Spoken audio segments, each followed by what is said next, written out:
The Cincinnati Bengals season is on the brink of disaster and changes must be made. Does that involve a mid-season coaching change? What about personnel? Let's break it down.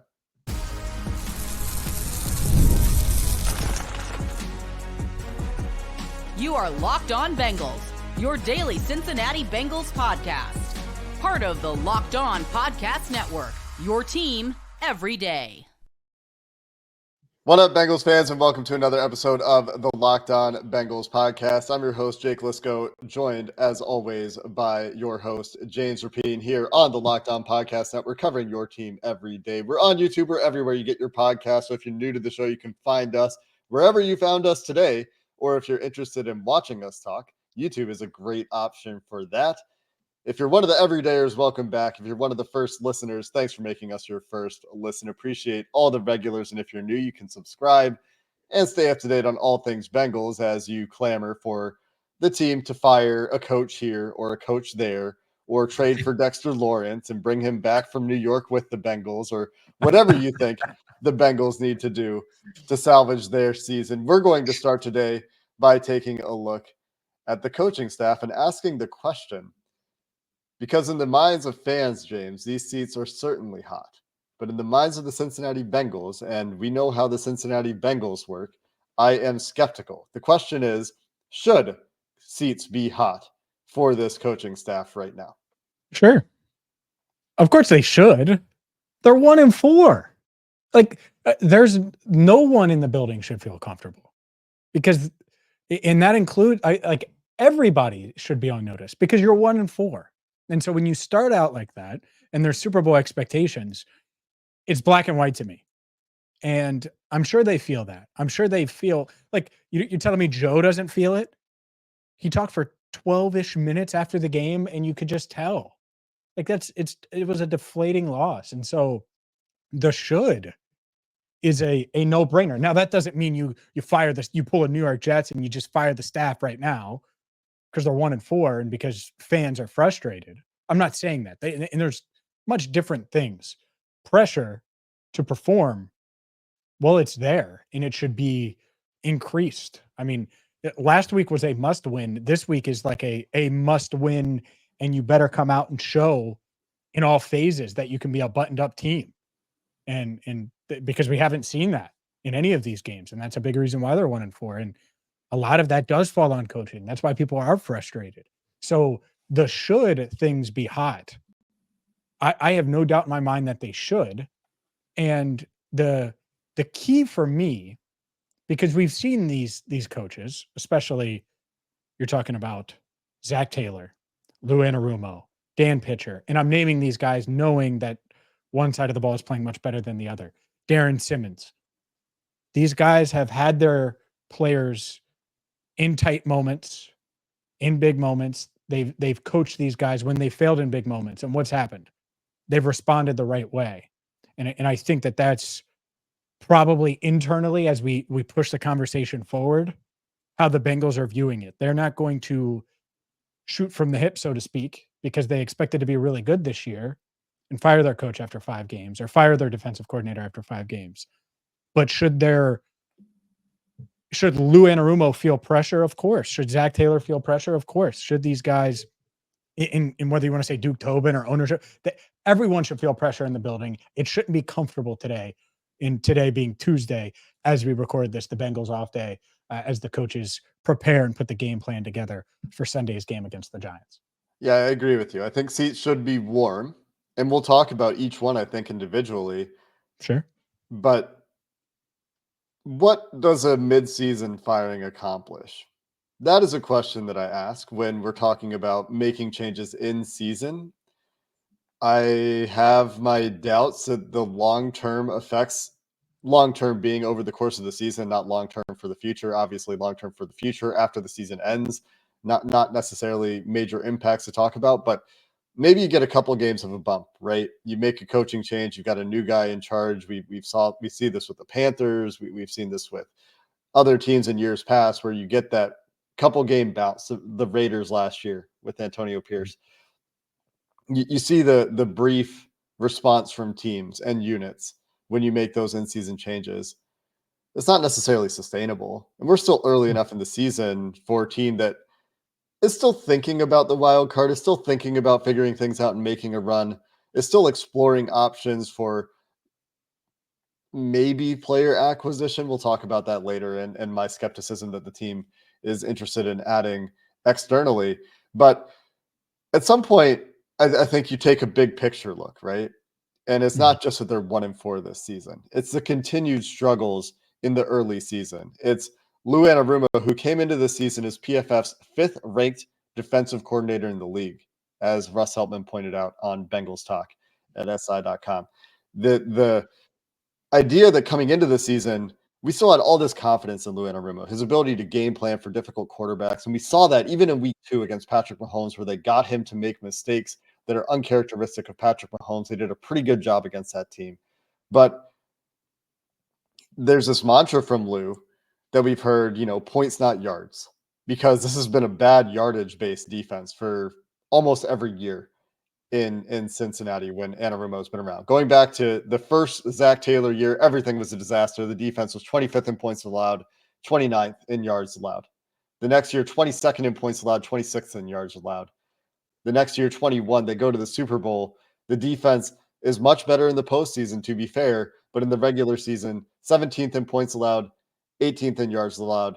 Big jump. Next year, the best year for Lou Anarumo. 6th best scoring defense in the NFL, still giving up the 16th most yards in the regular season. And then the last 2 years, things kind of go back to the first couple of years. 21st in points allowed last year, 31st in yards allowed. This year, that bend don't break philosophy hasn't worked. They're 31st in points allowed. Somehow there's a team worse than them, but they're the 2nd worst scoring defense in the NFL and the 26th worst yardage defense in the NFL. And that includes week 1 against the putrid Patriots offense, where they only gave up 16 points. And that's part of these numbers too, right? And by the way, that's a bad performance against the Patriots. Jacoby Brissett is going to likely get benched this week, maybe by the time you hear this. So the fact that they gave up 16, it's honestly brutal looking back. And we knew it in the moment, which has been thematic. They couldn't sack him. He was ran. Yeah. Jacoby Brissett ran. It just can't happen. So the point that I'm trying to illustrate here is it's not just a this year thing, right? That we're reacting to, that fans are reacting to. They're looking specifically, let's just stay on the defensive side of the ball, right? They're looking at years of performances from Lou, where he's figured it out in the playoffs and he's put together really good game plans, and they figured some things out late in the season. They figured out the bend don't break thing. They've made big plays down the stretch, but then they've lost players that were making those big plays for them late in games or late in drives near the goal line. And now we've got terrible results for 2 straight years, outside of a couple games last year where we're like, oh, maybe they're fine, in the middle of the season against San Francisco, against Buffalo. Yeah. And I think that's where the conversation should go next is the blend between the two, because I think some people hear that and they're like, all right, well, then the front office takes blame. Definitely. But this coaching staff has a big part of it too. And so let's continue with that, with some of the personnel changes and decisions, who they've brought in to replace some of those stars you mentioned, and why it probably hasn't worked out the way they thought. We will do that coming up next. Today's show is brought to you by PrizePicks. PrizePicks is daily fantasy the way it should be. With over 10 million members and billions of dollars in awarded winnings, PrizePicks has made daily fantasy sports accessible to all. All you do is pick more or less on at least 2 players with a shot to win up to 100 times your cash. So maybe you're dealing with injuries in your fantasy leagues like me. PrizePicks is the perfect option where you can win up to 100 times your money. All you do is say, all right, well, I think that Justin Jefferson will get more than his PrizePicks projection this week, and Joe Burrow will throw for more than his PrizePicks projection for passing yards this week, and boom, just like that, you have your PrizePicks picks together, and you can go anywhere from 2 players up to 6 right now. And all you have to do to get started is download the app and use code LOCKEDONNFL to get $50 instantly after you play your first $5 lineup. That is it. Download the app and use code LOCKEDONNFL to get $50 instantly after you play your first $5 lineup. Again, PrizePicks, use code LOCKEDONNFL. Get in the game today with PrizePicks. So it's not just this year. It's not just every year. It's not just the coaching staff. It's the hybrid approach from this front office and this coaching staff. We know that the coaching staff in Cincinnati has more of an impact on roster building than most other teams in the NFL, if not all other teams in the NFL. The front office also hasn't done exactly what Lou Anarumo wanted. He told them last year, before the offseason started, that losing Von Bell and Jesse Bates would be a dark day, and it was.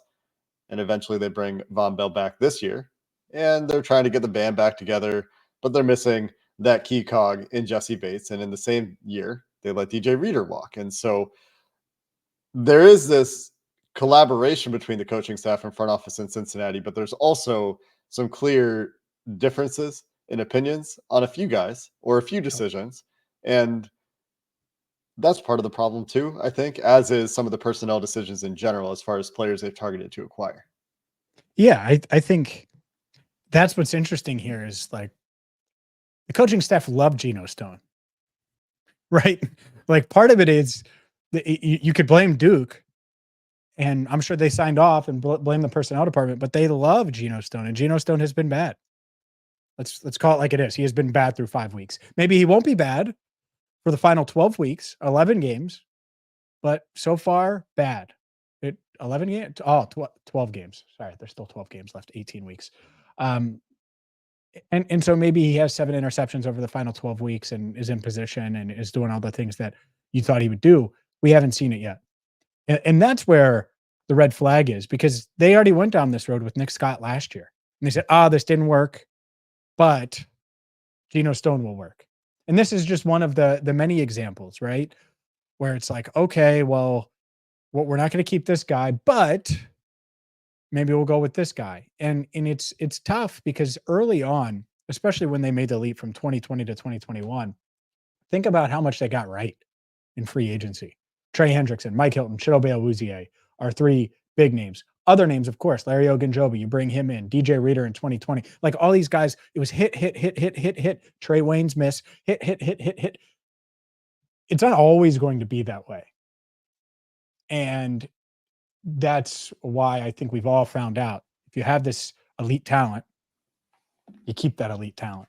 Mm-hmm. And you're watching Jesse Bates do what he's doing, and it's pretty painful, because I would be shocked. They could have you playing strong safety, but if Jesse Bates is back there at free, they'd probably be better off than where they are today, where it just feels like they're searching, and Lou is searching, and he's blitzing, and he's trying to figure out ways around this defense. They're spending a lot of money on the defensive front, right? A huge weakness. They're spending a lot of money there, though. And so that's what's tough. It's not like it's a money thing. It's a getting the right guys thing. And clearly, at least through 5 weeks, the right guys are not there. And the coaching staff hasn't been able to push the right buttons either. And not only are they spending money, but they're spending premium draft picks for the last few years on defensive players that are not making the impact that you need them to make. They have drafted an overhang defender in Dax Hill, who I don't blame for this, but they tried to move him to safety. They kind of moved him around. It didn't go well. And then they drafted Jordan Battle in the 3rd round the next year, and the safety room is still really bad. They've invested premium assets there. They have 5 safeties on the team. We talked about that yesterday. They have 5 safeties on the team, and it might be the worst position group on defense.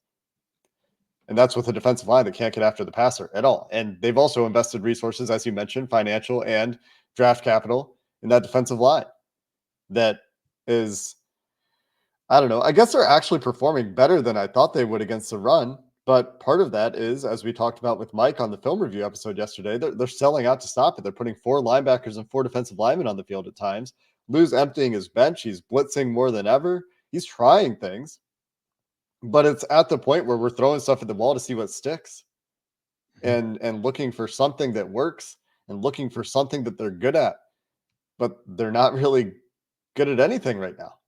And it's not an opportunistic defense where they're giving up a bunch of yards and they're making key stops or getting turnovers that we grew accustomed to in years past. And that's not sustainable. At some point that regresses, and maybe that's what we're seeing a little bit here too. But it's also on a play-to-play basis the worst defense we've seen from Lou Anarumo. Like the success rate, the EPA per play, all of those numbers are just as bad as the traditional numbers, yards, points, whatever. The missed tackling issue we've bemoaned here too.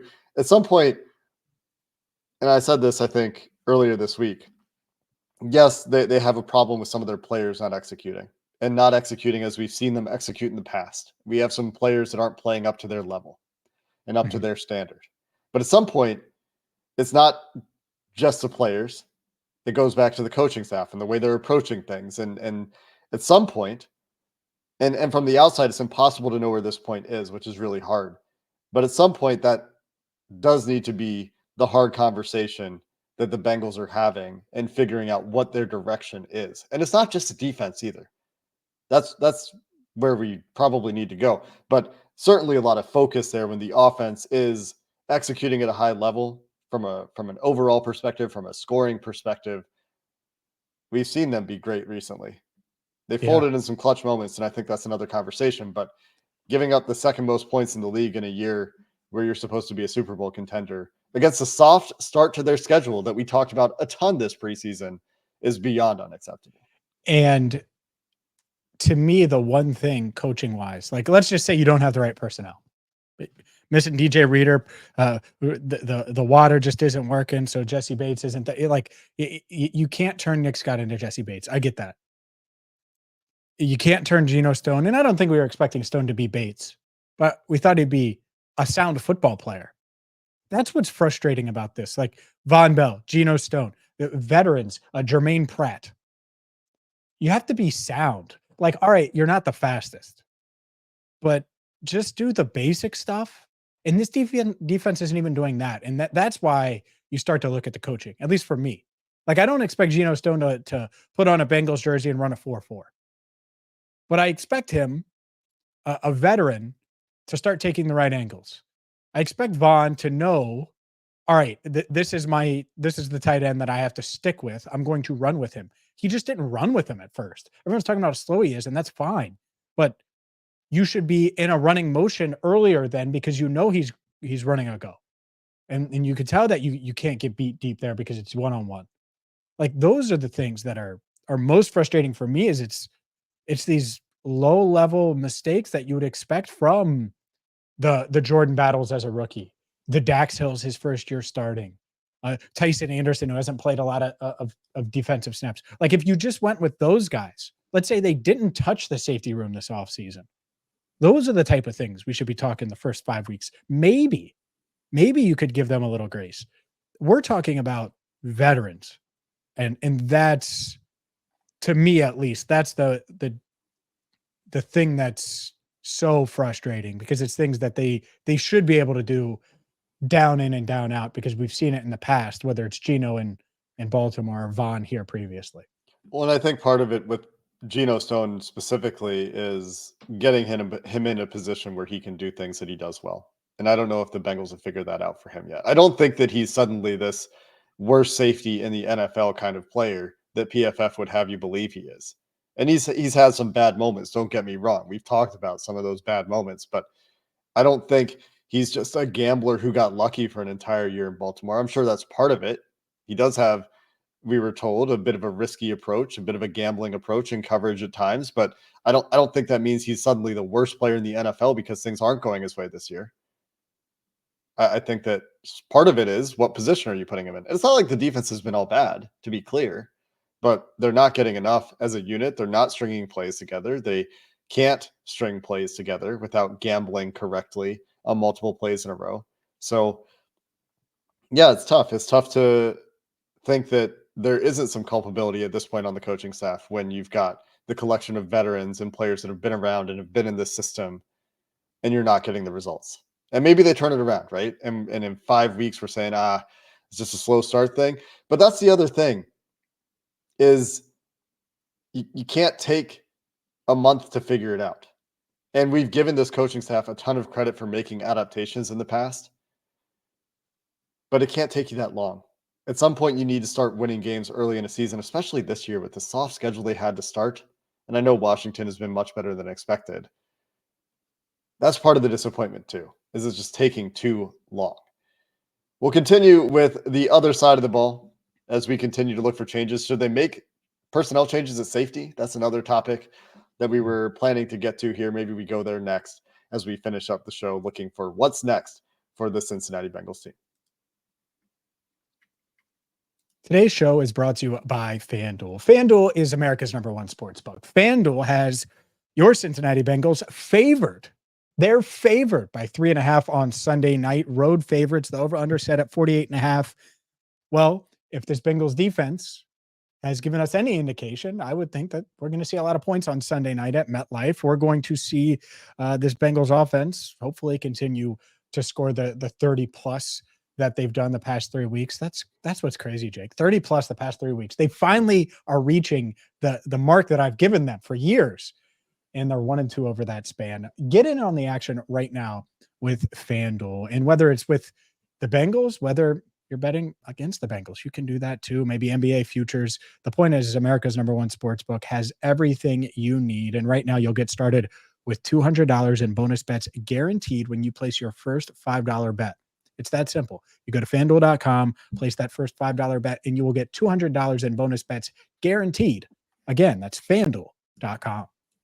This episode of Locked On Bengals is also brought to you by Hillsdale College. History, economics, great works of literature, the meaning of the U.S. Constitution. Whether you studied these things or not in school, or you're looking for a refresher, our sponsor, Hillsdale College, is offering more than 40 free, that's right, free online courses. And that includes Constitution 101, the meaning and history of the U.S. Constitution, an introduction to free market economics if you're curious about learning more about how economics work, a great American story, a land of hope, the rise and fall of the Roman Republic for all you guys out there who can't stop thinking about the Roman Republic, if you know that meme. You can check it out right now at online.hillsdale.edu/courses for a list of courses, and all of those courses are self-paced, so you can start whenever you want and tune in wherever. Plus, you can go deeper with readings, quizzes, or discussions, or just enjoy the lectures. Right now, to get started, you can check it out at hillsdale.edu/lockedon to enroll. There's no cost. It's easy to get started. Again, that's hillsdale.edu/lockedon to register. All right, Jake, let's get to the safety conversation, because a lot of people were on the Jordan Battle train going into week 5. Jordan Battle gets in. First snap gets tested. Mark Andrews wins. Lou Anarumo asked about him, saying Jordan's just got to continue to work hard, basically. Acknowledge Vaughn missed a couple of tackles in that session with the writers as well. I think he's probably frustrated. But Jordan Battle, it's not like he came in and lit it up. I'm not ruling him out. I'm just saying that. And the reason is because I want to move down the line here. Have we reached a point where you're curious about Tyson Anderson or curious about Dejon Anthony and what they could bring? Should Lou, and this is the more important thing, it doesn't really matter what we think, but should Lou consider it, because it's been so bad on the back end, that they mix in Jordan Battle, mix in Tyson Anderson, find ways to get Dejon Anthony on the field? I know this is a weird conversation. We're talking about safeties 3 through 5, but I think it's a conversation that needs to be had. Well, you kept him for a reason, right? You got 5 safeties on the roster for the first time in the Lou Anarumo era. You kept them on the roster for a reason, right? It's not just special teams. We were talking about Dejon Anthony working in with the ones back in camp. They worked him in with the ones in regular season games. It didn't go great. He went back to the bench. It's been a few games. It's been a few weeks of practices. Like I said, we're at the point where we're throwing stuff at the wall to see what sticks. And Lou Anarumo is too. Mumo Jong-Meta is on the field early in that week 5 game against Baltimore. They are emptying the bench, everybody but Tyson Anderson, I think, getting a defensive snap in that game. I think Dejon Anthony actually did. I might have said he didn't in our post-game show. So, yeah, I don't see why we're not emptying the bench at this point. Just find something. Try to find something. What you're doing isn't working. The worst case is it still doesn't work and nothing has changed. But at least you've tried something different, right? Yeah, I keep thinking about Tyson as like that deep safety, and we haven't seen that. And he's made plays on the ball in the preseason. We know he tested like an elite athlete. He's the only sub 4.4 guy in that room. I don't think Dejon was sub 4.4, was he? I might be wrong on that. I don't think so. But sub 4.4, like speed, has good instincts. We saw him make a big special teams tackle against the Panthers. Like, he's a willing tackler, special teamer, willing to get his hands dirty. Like, maybe you do go that route. Maybe you do try to get Jordan Battle a little bit more involved. Like, I don't think, and by the way, some will say, oh, well, they just paid Geno. I don't think, in fact, I know Duke isn't going to come down and be like, hey, play Geno. Like, the pressure's on right now. That's out the door. You got to find a way to put the best guys out there that are going to win. You're 1-4. The season's teetering. And so that's what I think is interesting. I think it'll be the same starters this week and Geno Stone and Von Bell. But I think that leash is much, much shorter. Certainly for Von, we saw it, and maybe for Geno as well. Hopefully that for the Giants, it's like Malik Neighbors and not a whole lot else on offense simplifies things for the defense. Wandale Hopefully. Robinson, man. He's been a big part of their offense. Yeah, is he even good though? I mean, Malik Neighbors is a guy that you're scared of on that offense. Wandale Robinson is getting a lot of targets, and they have to deal with it. Like, they have to deal with everybody. I mean, Noah Brown last year. You don't have to go back very far to think of guys that we would talk about like this pregame, and then they go off in the game. That's the Bengals defense right now. Dejan was a 4.55 40, by the way, for those of There you you go. wondering. So sub 4.5. Yeah. But, like Tyson's the only sub 4.5. Sorry, right, I didn't finish my entire thought. The defense has to figure something out, though, right? And maybe it's like they've been injured on the front and they've played the most evasive quarterbacks in the NFL in Lamar Jackson and Patrick Mahomes and Jaden Daniels, and that's making everything look way worse than it is. Maybe some of this is matchup stuff, but they also couldn't get Andy Dalton or Jacoby Brissett to the ground, so it's hard for me to put too much there. And we've talked about it with this pass rush. And this is what goes back to like Duke Tobin and the personnel decisions in the draft and free agency and the coaching staff sticking with some guys where they could get younger guys in. They're not getting enough out of the pass rush. It's another week where we're going to be talking about Trey Hendrickson going against the only good offensive tackle or offensive lineman for the Giants in Andrew Thomas at left tackle and saying, can somebody else win? We're going to be talking about that again this week. Move him. Yeah. No, put Trey on the other side. Sure, that too.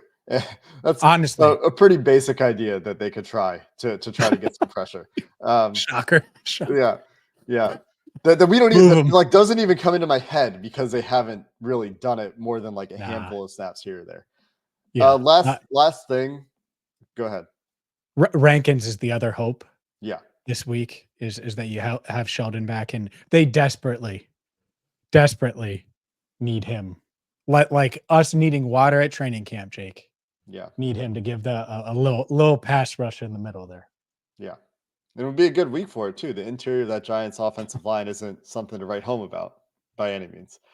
We'll have more time to talk about that. Last thing I wanted to get to today is do we put much on the coaching staff in terms of the clutch moments on both sides of the ball, where, you look at the one score record, and this was a big eyesore for Zac Taylor the first couple of years, 2-13-1 in his first 16 one-score games. Since then, they're 12-14 in the regular season, 17-16 including the postseason. They've actually been quite good in the postseason until their elimination games that they've lost. But overall in the postseason, they are 5-2 in one-score games. But is that part of a trend at this point? The AFC North record, the one-score game record, are these things in your mind when you're thinking about the staff as well? Well, it's certainly in my mind from the other day because of the decision down the stretch there in overtime to not be aggressive, not get closer, not give Joe a chance at 3rd and 7. The more I think about it, the more it's like, all right, Joe, game on the line, you're expecting something bad to happen, or you don't want something bad to happen, but you're willing to hand it off to a second-year running back. And I love Chase Brown, but what are we talking about? Like, there isn't a running back in the league that I would rather have the ball than Joe Burrow to have the ball, unless it's 4th and inches and Marshawn Lynch is in your backfield, right? Like it's just, it's kind of silly to me the more I think about it. So yeah, like decisions like that hurt, especially when the margin for error is probably thinner than it's been since 21, when they were a very flawed team up and down year. Like that was a flawed team that made it to the Super Bowl. And they were able to overcome the offensive line issues. And that was a reason why they were so inconsistent on offense. Well, now you're seeing these inconsistencies at the end of games and in the discipline stuff. Tanner Hudson back to week 1, like the penalties, little things, not being able to hold, like eventually it does add up and you start looking at the coaches. And so we're getting there. You know how you silence it? Zach and Lou and all these guys. You go win. Mm-hmm. Go win a couple road games. Come back home a few weeks from now with a chance to get back to 500. That's really the only way this is going to come back down a bit, because it's a performance-based business, as they know. And it needs to continue all year. It can't just be a few games. We can't just be wild card conversation. They bounced back, but they fell just short of the wild card. If they don't make it to the playoffs this year after this start is going to remain in focus into the offseason, into the early part of the offseason, when there should be tough decisions and tough conversations in that Bengals front office. But the first step toward changing the narrative is taking care of business against a Giants team against whom you are road favorites in week 6. And we will turn the page and start turning our attention to that week 6 game with our crossover coming your way on our next episode of Locked On Bengals. Until then, thanks for listening to this episode of the Locked On Bengals podcast. Hoo day, and have a good one.